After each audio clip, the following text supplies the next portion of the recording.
things people talk about a desire to be successful, all of the elements.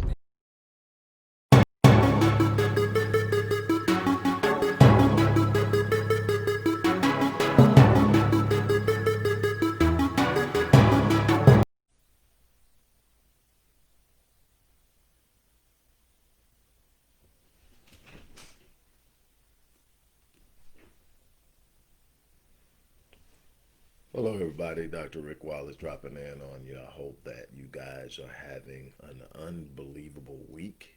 I hope that you're getting today off to a great start. I am preparing for a much anticipated birthday weekend. I'll be finding out what 53 looks like on Saturday.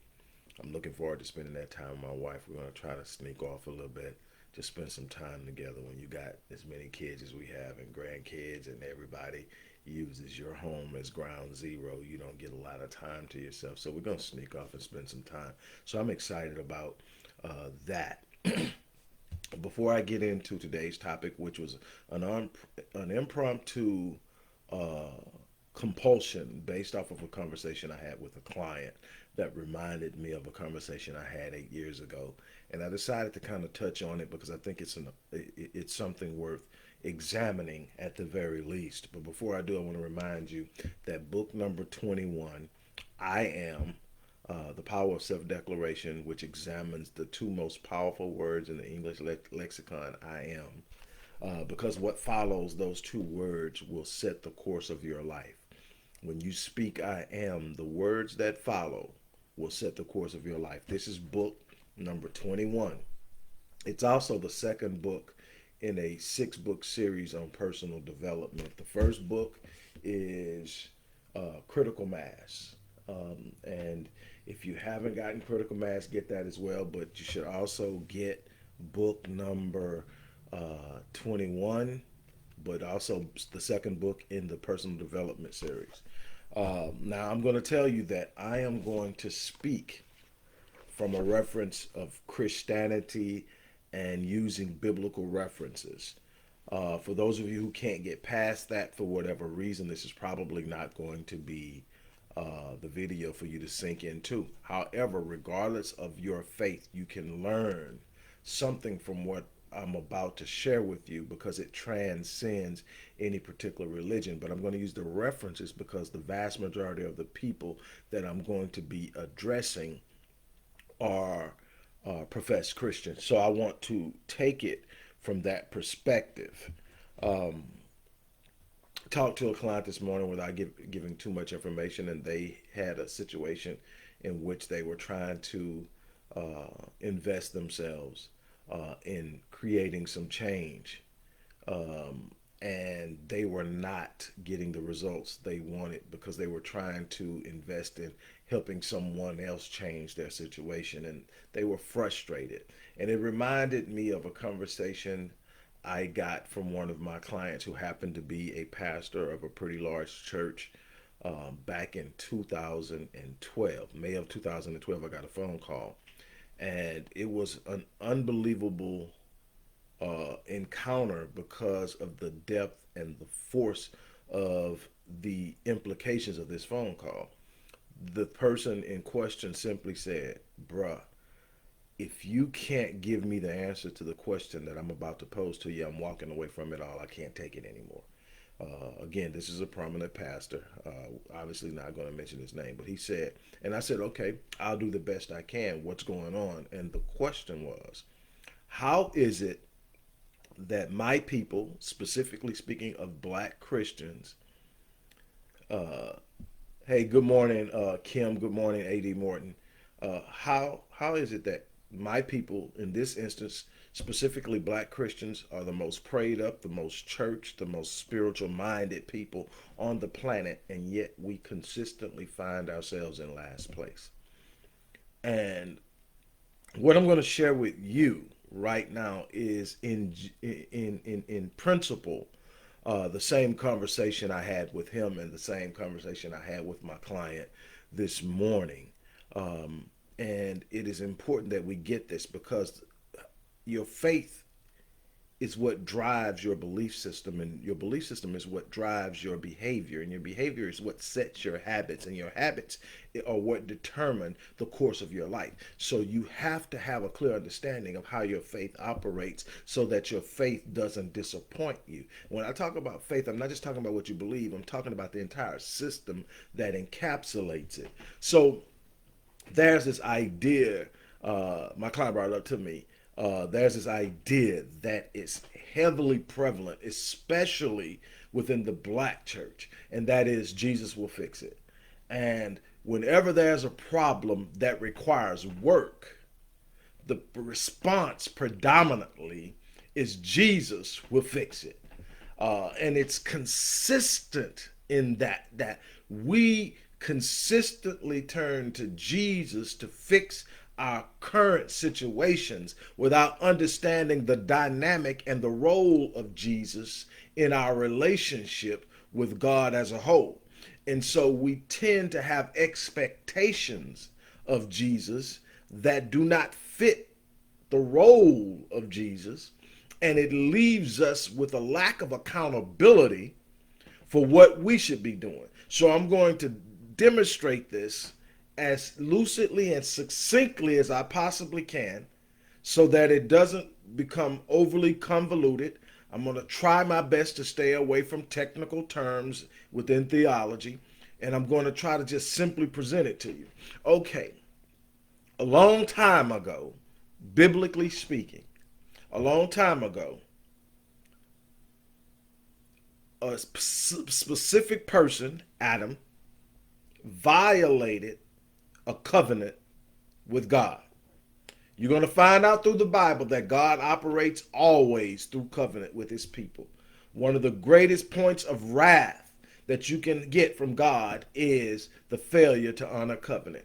And he shows that when he sends Malachi to talk to the priests. That's what the entire book of Malachi is about, is God sent the prophet to talk to the priests. So this is the priests talking to the preachers, so to speak, if you put it in modern day terminology. So the prophet talking to the priest, or the top prophet talking to the preacher. And he says in chapter 2 that you lament and you shed tears over my altar, and yet you wonder why I do not respond. It's because I have observed your treachery and your deceit in the evil treatings of your wives, which are your wives not only by youth, but what? By covenant. So you have violated the covenant with your wives, and I will not hear your prayers. That's the power of covenant. And over again, when Abraham asked God, how do I know? Even though Abraham believed God, it said Abraham believed God, and God accounted it for righteousness. Abraham in chapter 15 is talking to God, and he says, okay, but how do I know it? And God did what? Cut a covenant. So we understand. Matter of fact, you got the old covenant with the people in the new covenant. That's the Old Testament and the New Testament. It's covenantal. Everything is covenantal. That's why God holds the marriage in such high regard. So, okay, we're moving through all of that, right? So here's the thing. Adam violated the covenant because the covenant was given to Adam before Eve was even created. It was Adam that was held accountable for honoring the covenant. That's why it was Adam who ultimately created the fall. Now, here's the thing, because theoretically speaking and biblically speaking, all mankind were seminally present in Adam, meaning that they extend from Adam's loins. They are a progeny of Adam. They all inherited the sin nature. They all inherited the consequences of Adam's actions. And that was spiritual separation from God, spiritual death. Also, it also instituted physical death. But physical death isn't the thing we fear. It's spiritual death, right? Okay, so now Adam, in a sense, is a type. I don't want to get too technical here, but Adam is a type. In Adam's type, Through Adam, all men were condemned. Through Christ, the fulfillment of all types, including the scapegoat and everything else that is a part of what we know in the Torah, which are the first 5 books of the Bible written by Moses. We understand that Christ is everything in the temple, everything built in the temple, everything the scapegoat, all of the Levitical practices surrounding sin involves the typology of the coming Messiah. So we understand that. So Christ is what? Christ is the fulfillment of the law, but Christ is also the type through which man is reconciled with God. That was Christ's work. What am I getting at? We have this mindset that Christ, Jesus will fix it. Well, the truth is Jesus already fixed it. See, we've got to understand the dynamic of faith. See, James, the brother of Jesus, told us, you can have all the faith you want, but faith without works is absolutely useless. Faith without works is dead. So what am I getting at? Jesus did the work on the cross. After Jesus did the work on the cross, we understand, and I'm paraphrasing, we understand that Jesus took back the keys of the kingdom. It didn't end there. Jesus gave the keys to the kingdom to those who would believe. So that means that every person who believes has the key to the kingdom. And what does that come with? That comes with the responsibility of carrying out the responsibility of kingdom work. And a part of kingdom work is standing up against opposition, standing up against differences. It's a representation of what you believe. How well are you representing God if every time someone sees you, you're getting your butt kicked by the circumstances and situations of life? And when I say getting your butt kicked, it doesn't mean that your faith will allow you to circumvent the vicissitudes of life. Doesn't mean that your faith will allow you to circumvent struggle, heartache, disappointment. What it means is that when you face it, you don't become shaken. When you face it, you don't become frenetic and unglued. When you face it, you don't become cowardice, and you don't shrink back into a corner searching for comfort. You understand that by the very nature of your claim of being a follower of Christ, you carry the keys to the kingdom, and Jesus fixed it on the cross. Now it's your turn to execute the responsibilities that come with receiving the gift. You cannot sit back and think every time something happens, I'm going to tell Jesus is going to fix it. No, Jesus already fixed it. That's one of the biggest problems we have, is we're sitting around waiting on God to do something he created us to do. I have said this many times before. You cannot pray to God and expect God to deliver you from the giants he sent you to slay. That's not how it works. See, you were sent here to do exceptional and extraordinary things, to overcome unbelievable obstacles and peril and things that were designed for your detriment, to shine and rise above all that should cause you harm and destroy you, so that you become a living testimony of the power of that which created you. Becoming a Christian isn't about telling Jesus all about your troubles. That's not even biblical. That's a religious thing that has been taught to us that removes the accountability of taking action. Let me take you back. Now, the idea that faith without works is dead is both explicitly presented and consistently implied throughout the Bible. It is an unavoidable truth if you're going to sit up and you're going to live a life in which you produce. And here it is. It tells you, James chapter 2, verse 14, faith without works is dead. You understand that. But let's go back to the book of Numbers. One of my favorite books, because it brought some things to me when I was studying it years and years and years ago. That really just shook my world and gave me a different viewpoint of God in totality. Outside of the confines of man-made religion, but just simply how God views us and what God expects. Okay, now we have in Numbers the Israelites, led by Moses, and they have come into the wilderness, and they're sitting at the banks of the Jordan. On the other side of the Jordan is Canaan, and in Canaan is the promised land that God promised Abraham. Well, initially Abram, and then Abraham, he changed his name to Abraham, promised him his descendants would inherit. Okay, so they're there. But then God tells Moses something that most of us don't get. Their name is on the deed already. It's been on the deed for centuries. But now they must go in and possess it. They must go in and literally take hold of it. Their belief in me has brought them to this point, to where now they've got to go in and execute their right to have it.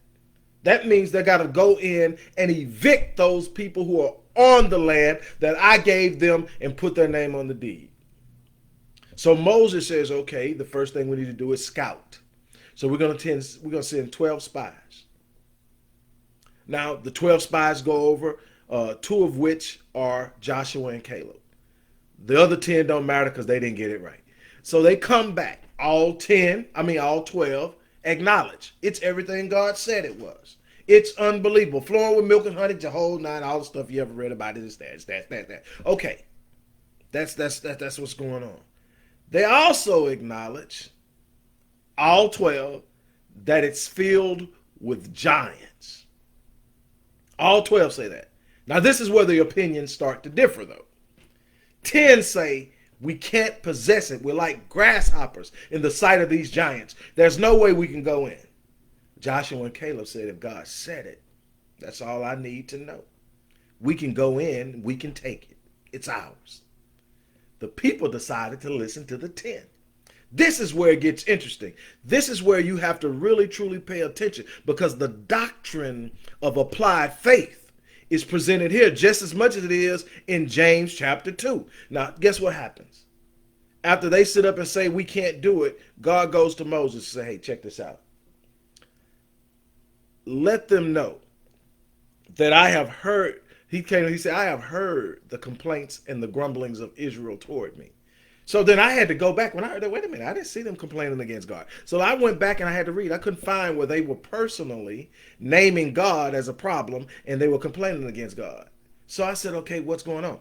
God took their lack of faith in action as a direct complaint against his power.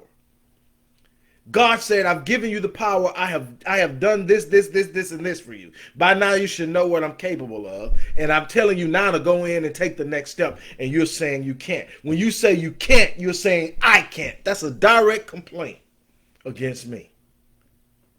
I spent a couple of years just delving into this idea that when I say I can't, I am literally convicting God of being a liar because he already told me I could.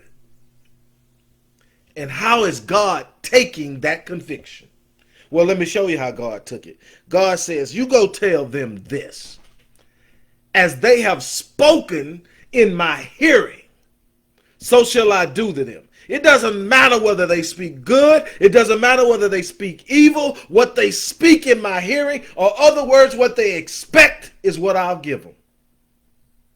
God meets you at the level of your expectations. Now, what I want to dare you to do is find anywhere in the Bible, from Samson to Solomon to David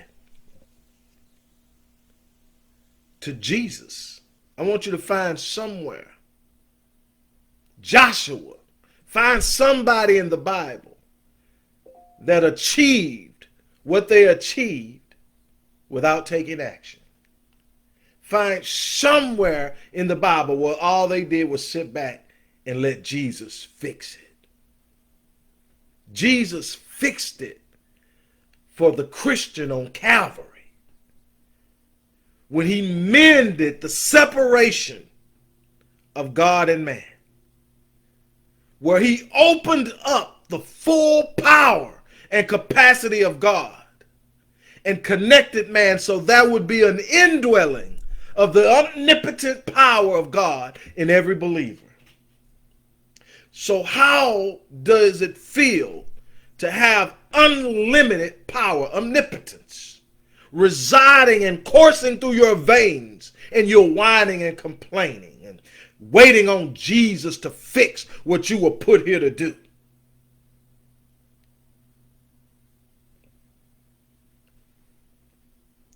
What you need is in the inside of you. It's a part of your structural DNA. It's a part of your spiritual DNA. It's a part of your mental makeup. You have got to embrace the idea that this life isn't about ease. It's not about comfort. It's not about meandering through the maze of mediocrity. It's about standing up to the challenges. Go back to David. David was out keeping the sheep. But when you study things and you start to really truly understand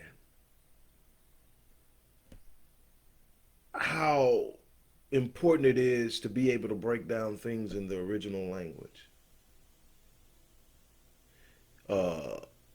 A practice in theology known as exegesis. To be able to exegete scripture is extremely important, because when you look at it, it says he kept the sheep. It says he kept on keeping the sheep. It was a part of his mental makeup, so that when Samuel showed up at Jesse's house to find and anoint the new king, David wasn't there. He was keeping the sheep, putting in the work, being accountable, living the experience, not seeking the comfort of the house. It's important that you understand this. Why? Because so many want the comfort and the promise, and it comes by process. David was out enduring the process so that when it was time to receive the promise, he was prepared. So you got to be prepared for the promise. I'm almost done. Just check me out for a minute. After David is finally identified, because he's not even in the house, Samuel is going through Eliab and everybody else, and he gets there and he says, "That's everybody?" He said, "No, I got the youngest boy. He out there keeping the sheep. I'm pretty sure that ain't who you're looking for. He ain't but a kid." Said, "No, I need you to bring him in." And when he brought him in, God said, "That's the one." So they anointed him. But guess what happened after David is anointed the next king of Israel? What does David do? David goes back out and continues to keep the sheep. And then in a later time, David is sent out by Jesse to go check on Eliab and his other brothers as they are standing in a face-off against the Philistines. And the Philistines has this great warrior that is striking fear in the heart of the Israelites named Goliath. Well, in ancient times, when they went to war, one of the ways that kings would settle disputes to save massive loss is your best man against my best man. Whoever wins, that king will turn over the throne or become a vassal, which means basically I'm just here, but I'm doing the bidding of someone else. Become a vassal king for the king whose man won. And Goliath's out there yelling and hurling insults, talking mad noise, right? David walks up and goes, "What the heck is this? Who is this uncircumcised Philistine that's sitting up here hurling insults at the army of the living God?" So he identifies not with the army itself, but that the fact the army belongs to the living God, the very God that anointed him, the very God that had allowed him to defend the sheep against lions and bears with his bare hands, right? So he comes up and says, "Hey, what will the king give to the man who defeats this uncircumcised Philistine?" So they go run and tell Saul. Now Saul has already stepped out of line, so he's in a place where he ain't seeing things spiritually no way. He's seeing it like most people see it. He's looking at it from a practical sense. He's forgetting the power of God residing in him. He's forgetting the unbelievable force that he has. So he's sitting up and he's looking, and David walks in, he says, "Hey man, this guy, you're a youth, and this guy has been a warrior since his youth. You're a little kid. He's a beast." And David starts to tell him, "You don't understand. I've been through the process. Where others bowed out, I stayed in the process. I allowed the process to shape me. And in the midst of the process, I've killed both lion and bear that came to take away the sheep. And this uncircumcised Philistine will be just like one of them." It was in the need. Now, he didn't say, "I'm going to call down God and God's going to do it for me." He didn't say God's going to fix it. What he said was, "I am going to go out and I'm going to personally take care of this for you because God has prepared me." Well, now here we are in a new dispensation and time in which Christ has been on the scene. Christ performed the ultimate at the cross. That's where he fixed it at. He's not meant to come into every situation you face and fix it for you. That's what you're going to do. You have a direct link. You have the indwelling of the Holy Spirit inside of you, meaning you have God and the mind of God, which surpasses all understanding and knows all things inside of you. There's no answer to any dilemma that you're facing, no answer to any enigmatic issue you're encountering that you don't have the power to overcome. But you're not going to be able to throw a little religious epithet or anything out there. Jesus, no, that's not how it works. Jesus already fixed it. Your turn. Jesus already fixed it.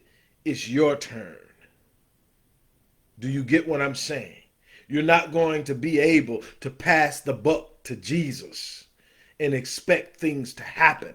That's why we're in last place. That's why we're so downtrodden. That's why we seem incompetent and impotent, is because we're waiting for Jesus to do what we were designed to do.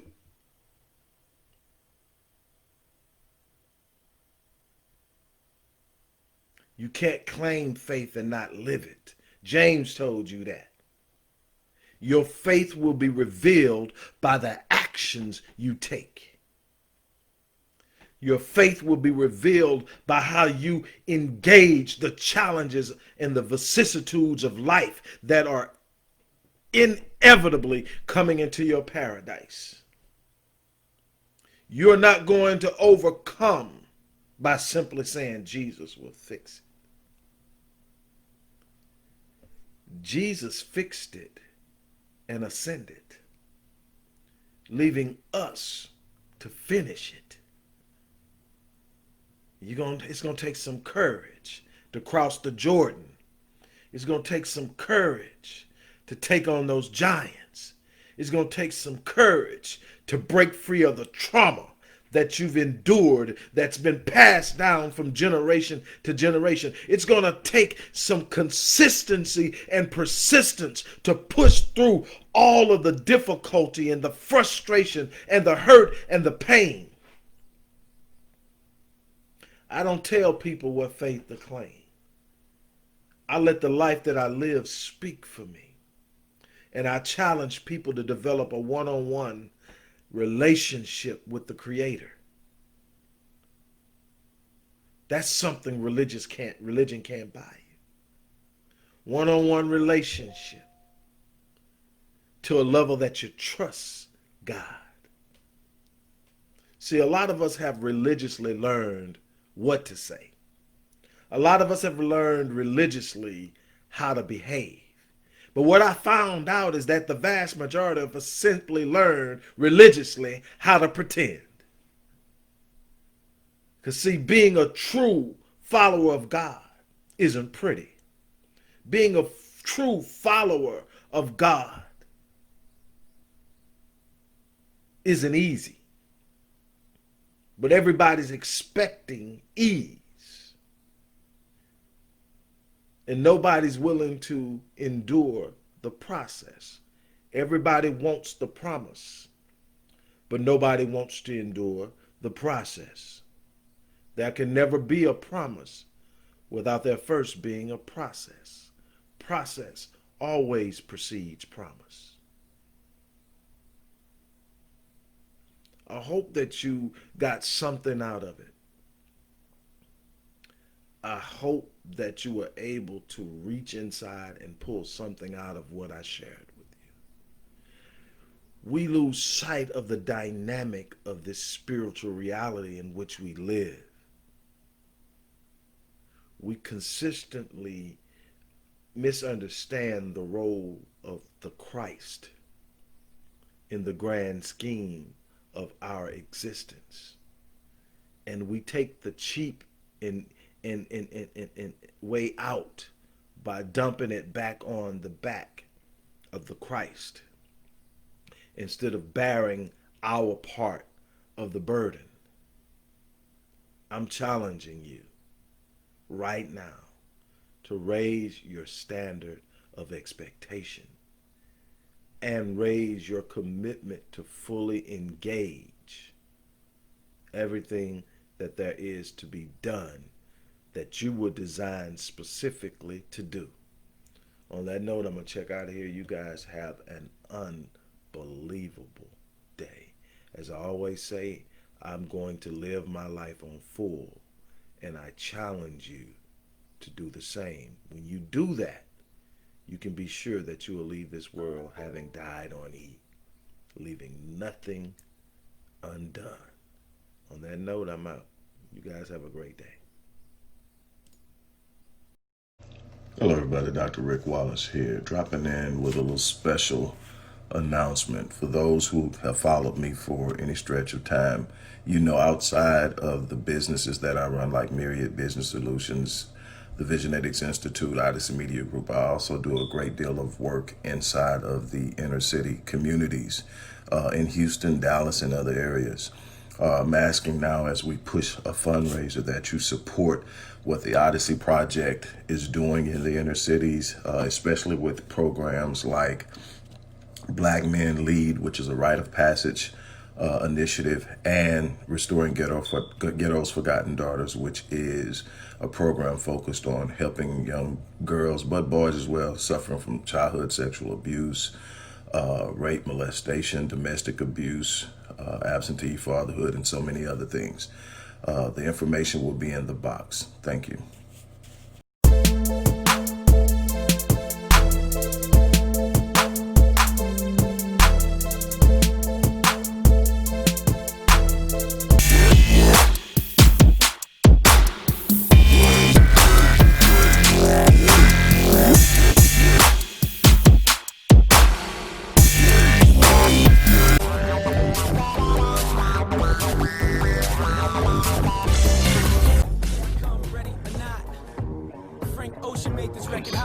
From a conceptual perspective, people talk about a desire to be successful. All of the elements